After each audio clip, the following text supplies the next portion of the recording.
Տիգին Տադախաս մի քանի օր առաջ պաշտոնապես տեղեկություն տարածվեց, որ Գյումրու ավագանուն ընտրությունների ընթացքում քաշարք տալու, ստանալու եւ բարեգործության արգելքը խախտելու մեջ մեղադրվող 4 անձի վերաբերյալ 2 քրեական վարույթներ ուղարկվել են դատարան։ Պետք է հիշեցնեմ, որ այս հայտնի տատիկներին վերաբերող գործը եւ ի զարմանս ինձ նախագծությունը շատ արագ ընթացավ եւ գործը ուղարկեցին դատարան։ Հիմա մի քանի օր առաջ էլ նորից մամուլում տեղեկություն տարածվեց, որ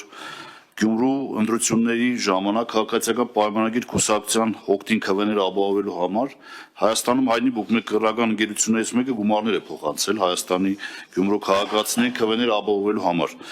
Խնդրեմ, ունեք դուք որոշակի տեղեկություն սրա վերաբերյալ կամ պարզաբանումներ։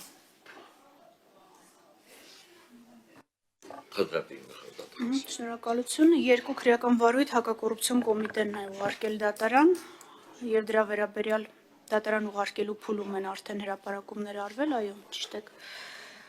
Նաեւ պետք է հիշեցնեմ, որ մենք էլի վարույթներ ունենք, չգիտեմ հետեւել եք թե չէ, նաեւ 21 թվականի ընտրությունների հետ կապված, այդ թվում պատժին վերաբերող, երբ անձը, որը ընտրակաշառք էր առաջարկել եւ 2 դատարաններ որոշել էին, որ պայմանական կարող են պատիժը պայմանականորեն կարող է չկիրառվել, Վճռաբեկ դատարանը արդեն իմ բողոքի հիման վրա